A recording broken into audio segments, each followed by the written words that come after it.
বরিশালের মেহেন্দিগঞ্জে অধ্যাপক আব্দুল জব্বারের ঈদ শুভেচ্ছা বিনিময়। বরিশাল মেহেন্দিগঞ্জ প্রতিনিধি এস.এম. আনিসুর রহমানের পাঠানো তথ্য ভিডিও চিত্রে দেখুন বিস্তারিত। বাংলাদেশ জামায়াতে ইসলামী কেন্দ্রীয় মজলিসের শুরা সদস্য ও বরিশাল জেলা আমির এবং বরিশাল ৪ মেহেন্দিগঞ্জ হিজলা ও কাজিরহাট আসনে জামায়াত মনোনীত জাতীয় সংসদ সদস্য পদপ্রার্থী অধ্যাপক মাওলানা মোহাম্মদ আব্দুল জব্বার মেহেন্দিগঞ্জে ঈদ শুভেচ্ছা বিনিময় করেছেন। রবিবার সকাল 10টায় উপজেলা মাল্টিপারপাস হলরুমে মেহেন্দিগঞ্জ উপজেলা জামায়াতের আমির মাওলানা শহীদুল ইসলামের সভাপতিত্বে উপজেলা সেক্রেটারি মাওলানা সাইফুল্লাহর পরিচালনায় অনুষ্ঠানে অন্যান্যদের মধ্যে উপস্থিত ছিলেন জামায়াতের ঢাকা মহানগর দক্ষিণের ব্যবসায়ী বিভাগের সহসভাপতি ও ঢাকাস্থ মেহেন্দিগঞ্জ ফোরামের সভাপতি সগির বিন সাইদ, জেলা জামায়াতের কর্মপরিষদ সদস্য বীর মুক্তিযোদ্ধা আলহাজ এম সাইফুর রহমান ও অ্যাডভোকেট জহিরুদ্দিন ইয়ামিন, তুরাগ মধ্য থানা নায়েবে আমির ও ঢাকাস্থ মেহেন্দিগঞ্জ ফোরামের সেক্রেটারি কামরুল হাসান। এছাড়াও বিভিন্ন রাজনৈতিক দলের নেতৃবৃন্দ, জামায়াতের জেলা উপজেলা পর্যায়ের বিভিন্ন নেতৃবৃন্দ ও স্থানীয় বিশিষ্ট ব্যক্তিবর্গ উপস্থিত ছিলেন। স্যার বলেন, আমাদের যে মেহেন্দিগঞ্জ বা ৪ আসনের যে পরিকল্পনাটা এবং ভাবনা যে কিভাবে এটা আরো উন্নত করা যায়, সেই দিকটা আপনাদের পরিকল্পনাটা কি এবং সামনের লক্ষ্যগুলো আর কি সম্মানিত সাংবাদিকবৃন্দ, উপস্থিত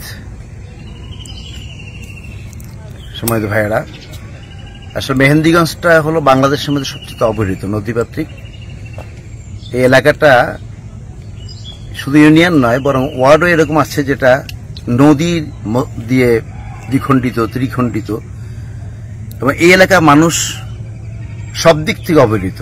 আমরা চাচ্ছি যে এই এলাকাটাকেও শহর বেয়ে যে এলাকাগুলো আছে সেখানে যতটা সুযোগ সুবিধা আছে সব সুযোগ সুবিধা আমরা এখানে কিভাবে দিতে পারি তার একটা আমাদের পরিকল্পনা রয়েছে।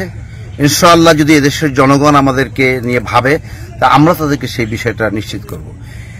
আমরা এখানে রাস্তাঘাট উন্নত নয়, এখনো অনেক রাস্তা রয়েছে। আমি যেখানে দাঁড়িয়ে আছি এই জায়গাটাও একটা কাঁচা রাস্তা এবং যুগ যুগ ধরে, এটা বাংলাদেশের জন্য শোভনীয় নয়। এবং আমরা ইনশাআল্লাহ এই মেহেন্দিগঞ্জের এই জনপদের রাস্তাগুলোও আমরা মানুষের চলাচলের জন্য উপযোগী হয় এরকম ব্যবস্থা করার জন্য আমরা চিন্তা করছি। আমাদের এই এলাকার বেশ কিছু ভূখণ্ড রয়েছে, এমনকি মেহেন্দিগঞ্জ থেকেও গভীর রাতে যদি কেউ অসুস্থ হয়ে পড়ে, যাকে উন্নত চিকিৎসার জন্য নিতে হবে, যেটা মেহেন্দিগঞ্জে নেই, এখান থেকে বেরিয়ে গিয়ে উন্নত চিকিৎসার ব্যবস্থা করা রাতে সম্ভব নয়। তার কারণ এখান থেকে সড়ক পথে কোনো যোগাযোগ নেই, আর নদী পথে ওই রাতে যাওয়ার কোনো ব্যবস্থা নেই।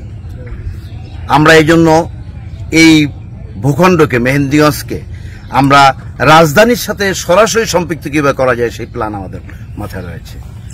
যদি আল্লাহ আমাদের তৌফিক দেয় তাহলে আমাদের এখানে এই ব্যবস্থা আমরা করবো ইনশাআল্লাহ।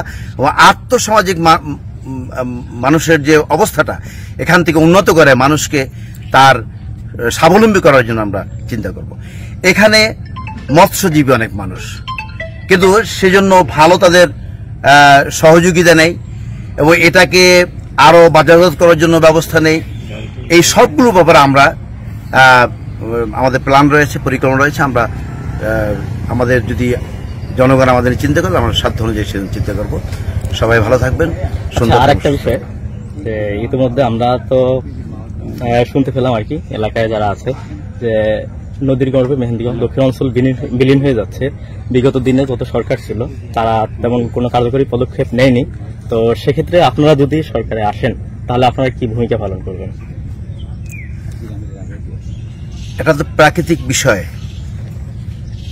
এ ব্যাপারে আমরা এক্সপার্টদের সাথে আলোচনা করে এটাকে কিভাবে মোকাবেলা করা যায় সেজন্য আমরা বাস্তব পদক্ষেপ নেওয়ার চেষ্টা করবো ইনশাআল্লাহ।